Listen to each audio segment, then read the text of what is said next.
यही दोनों थी। नेता बन रही थी ना, नेता बन रही थी ना, तू नेता बन रही थी ना, नेता बन रही थी ना।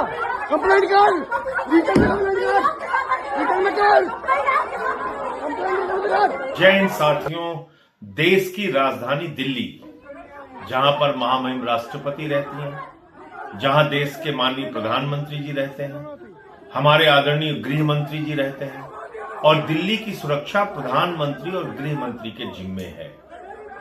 उस राजधानी दिल्ली के अंदर दिल्ली विश्वविद्यालय में पहले तो इरफान हबीब जी के ऊपर पानी फेंका जाता है, जिसकी पूरे चारों तरफ आलोचना होती है।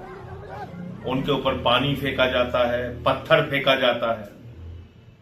लेकिन उससे भी ज्यादा शर्मनाक क्या हुआ, उससे भी ज्यादा शर्मनाक ये हुआ कि थाने के अंदर नेहा और अंजलि नाम की जो आयशा की नेता है, महिला नेता है, उन लोगों को मां की गाली देते हुए पुलिस वालों के सामने ये कहा जा रहा है कपड़े उतार, कपड़े उतार लेंगे।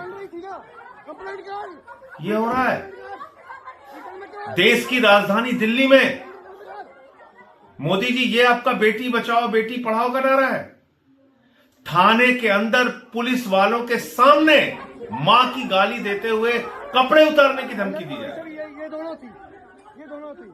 और चारों तरफ खामोशी, कोई कार्रवाई नहीं, कोई चर्चा नहीं।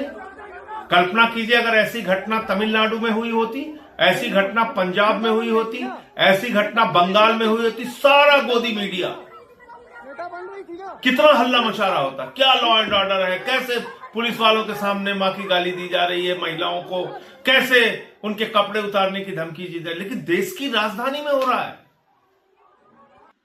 चुप है, खामोश है चारों तरफ। इसलिए जो बात मैं कहता हूं कि अपने मुद्दे पर गोदी मीडिया को जगाओ। कल भी हमने ये अभियान चलाया, आज भी मैं कह रहा हूं, जागो मोदी के गोदी। और ये इतनी बड़ी घटना पे तुम्हारी खामोशी ये बताती है कि तुमको वास्तव में किसी के प्रति कोई सम्मान नहीं है, सिर्फ और सिर्फ नरेंद्र मोदी और उनकी सरकार की चमचागिरी करनी है और अपने आप को गोदी मीडिया के रूप में पूरी दुनिया में प्रतिष्ठित करना है।